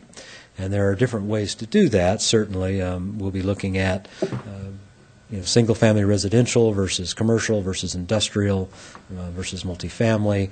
They all have different characteristics when it comes to stormwater. And so typically when you create a stormwater utility and you have fees for that, they are somewhat unique to those different classifications. In some cases, you can see going, well, let me back up just a step. Typically in these utilities, you see single-family residentials grouped together. So they look at an average lot coverage for impervious surfaces, look at the range, come up with an idea of what is a representative area for a single-family residential unit. And that becomes the basis of the rate structure. That is either an equivalent residential unit or an equivalent storm unit. They can be called either one, ERU, ESU. And for instance, I've seen them ranging anywhere from as little as 1,400 square feet of impervious surface being one ERU to as much as, say, 3,500 square feet, which I believe is what Pullman uses for a single ERU. That's important in that there's a wide range within residential properties, and you want to come up with a number that's reasonably representative, and recognizing you're not going to necessarily hit everybody exactly. but that then is also the basis for how you calculate the fees for commercial, industrial, multifamily properties. So for instance, if you had an ERU of 2,000 square feet and you had a commercial property that had 20,000 square feet of impervious surface, then they have 10 ERUs as their impervious area. So then in theory, you would charge them 10 ERUs worth of monthly fees. There are often more complications than just have that simple of a system. Sometimes I've seen cities that give a break to larger commercial developments, industrial developments for one reason or another. I worked for one at one time. Other entities look at if you have a system that directly discharges to the creek or the river and doesn't use the city storm system, then perhaps they should be exempt from being charged the monthly fee. If you have other features on your property that perhaps somehow lessen your impact on the city storm system, then perhaps there's some sort of a discount that could be applied. So those are the kind of things we'll be looking at as we go forward with this.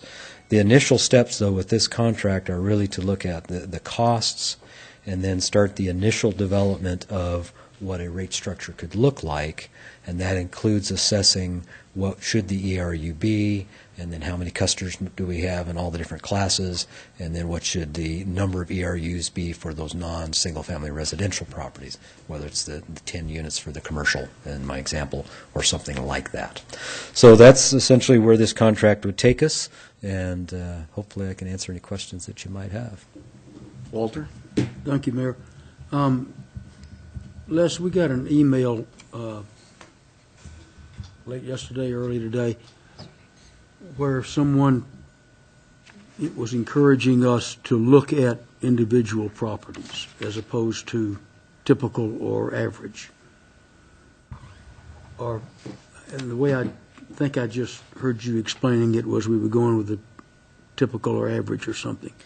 I know that if I still owned my home, I would have made out like a bandit because I had a parking lot just about the size of the one at, the Kibbe Dome on my house property, while other people don't. So if you do averages or whatever, I would have been charged probably a lot less than what I was taking up in the way of impervious surfaces. Sure. Yeah, the option of going to individual rates, if you will, for all 5,000 customers within the city of Moscow. It is there. I mean, it's is it technically a possibility? I'd say maybe. What was suggested in that email was that we now have the technology to do that type of work much easier than we used to, and I think that's probably the case. I'm not sure that the city of Moscow is yet there. Our GIS system isn't necessarily to the point where we have impervious surfaces defined within that system, which is what you would need in order to do individual assessments, if you will, individual calculations on every single lot within the city. You could do them manually. That historically has been cost prohibitive, and which is thus the recommendation to use the GIS system to get there.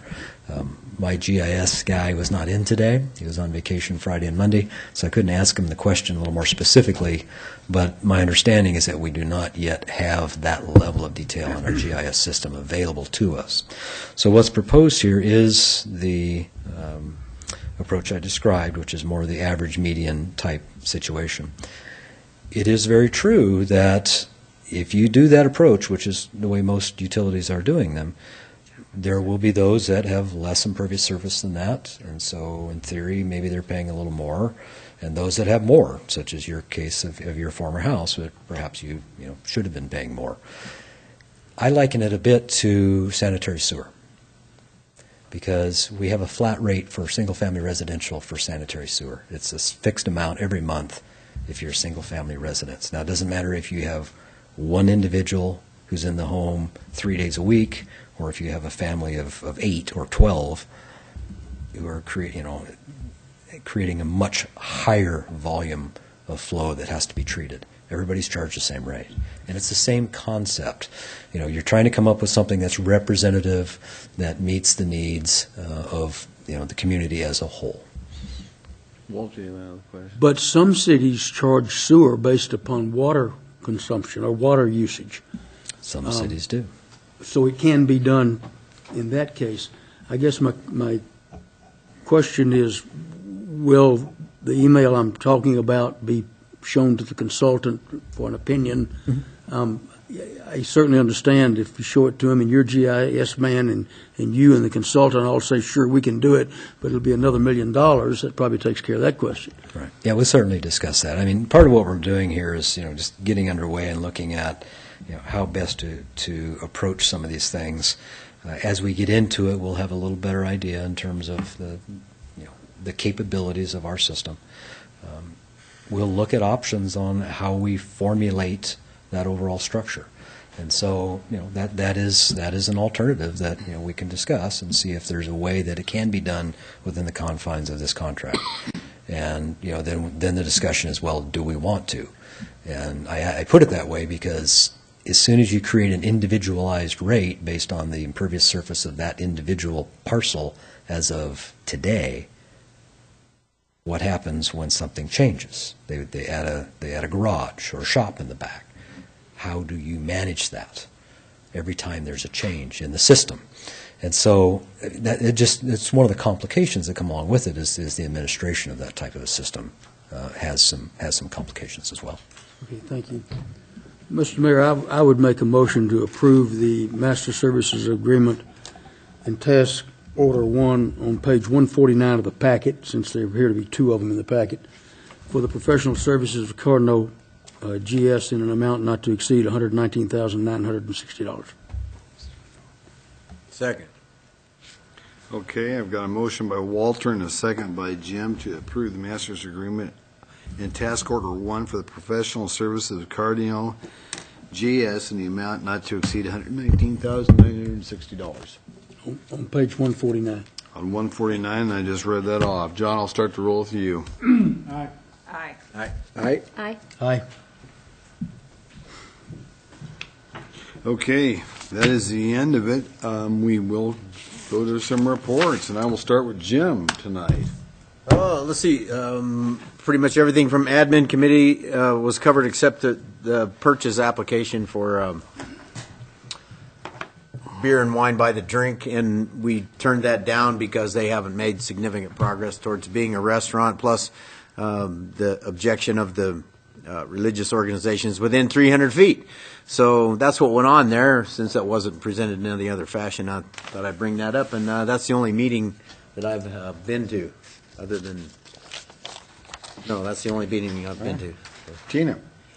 Went to the PKC meeting this past month, and we spent an hour talking about the BTE Entrepreneur Boot Camp that happened this past summer.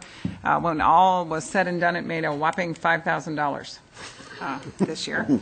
I also sat in on the Moscow Arts Commission meeting, and it was orientation and kind of definition of roles and that kind of thing for that meeting. I have Parks and Rec this week, and I already lost Dwight, I was going to say. Yay, Dwight. And then I have been reminded to tell everybody about the Water Summit, the Palouse Basin Water Summit on October 5th, 4:30 at the SEL Event Center. That's all. Okay, Don. I've got the human rights tomorrow. I reported on the tree committee at the last meeting, and that's it. Okay. Art. Yeah, Public Works and Finance had all of their issues on the docket tonight. Sustainable Environment, as we heard, meets tomorrow at 7:15 downstairs, and there haven't been other meetings in between. Catherine. We had Moscow Pathways Commission had the annual Pathways Commission bike tour that started at Bill Chipman Trail and then went all the way to Altours Park. We had food, and it was really nice, and Jim was there, and Art was there, and so we took a picture, and that was fun, and they were just trying to make people aware of the pathways. And then on Thursday... business for Blackbird Crossing. Oh, yeah, Blackbird, yeah, and they stopped along the way. It was kind of hard to find them along the way. They did some talking to talk about raising the money. Thank you, Art. And then on the same day, that's why I was late for that one, there was the 1912 development meeting, and they've been looking at the roof on the 1912, And the good thing is it's in better condition than they thought, which was really cool. And so there was discussion about the re-roofing, and people were leaning toward kind of a metal roof, but there's still a lot of questions, and maybe in February go out to bid. And there's just a lot of conversation about what to do with the roof. But they were kind of pleased with that. And we had quite a long meeting, but and how much? Oh, so far there have been raised $95,000 so far. The goal is $150,000 this year for Heart of the Arts.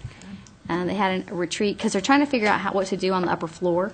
So they had a big conversation at a retreat about what to do with that kind of stuff. So that was kind of neat. There's just some major building maintenance going on. And then on Thursday, there was the Historic Preservation meeting. And in the September 15th paper of the Daily News, this is the yearly Preservation Moscow that went out. You know, Barb Coiner and the crew of the Historic Preservation put this together, and you have the Orchid Awards coming up. They also are going to be tabling on October 8th at the Farmers Market, and I think that's mostly what I wanted. And then Nels presented Archipedia Moscow. So he and Wendy McClure are the architects. Archipedia is nationwide, but we have 100 buildings representing Idaho, and they wrote on the ones for Moscow. Well, no, that's not true. They each did 25. There are 4 of them, and they wrote on the buildings, historic buildings for Idaho. It was a lot. You have to go to Archipedia, the Society of American Historical American. I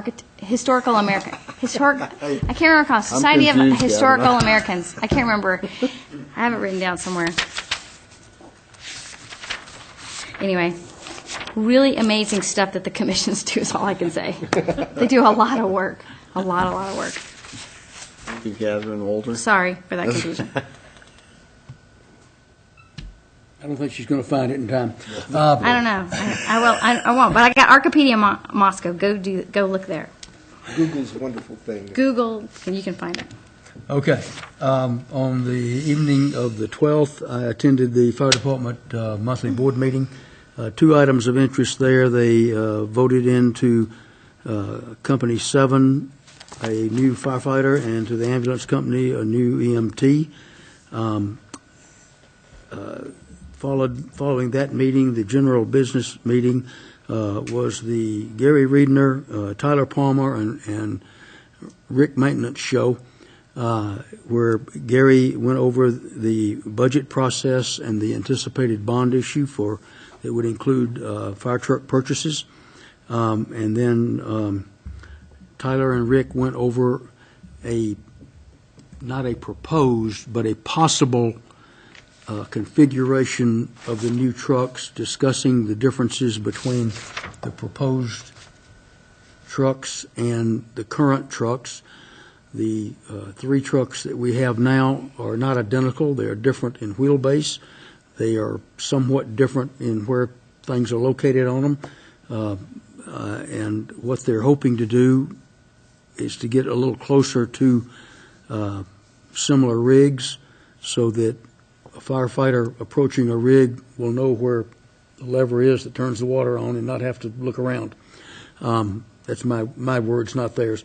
But so they will be meeting with all of the engine companies to get further in depth about what do they want on these trucks and whether or not they can get it.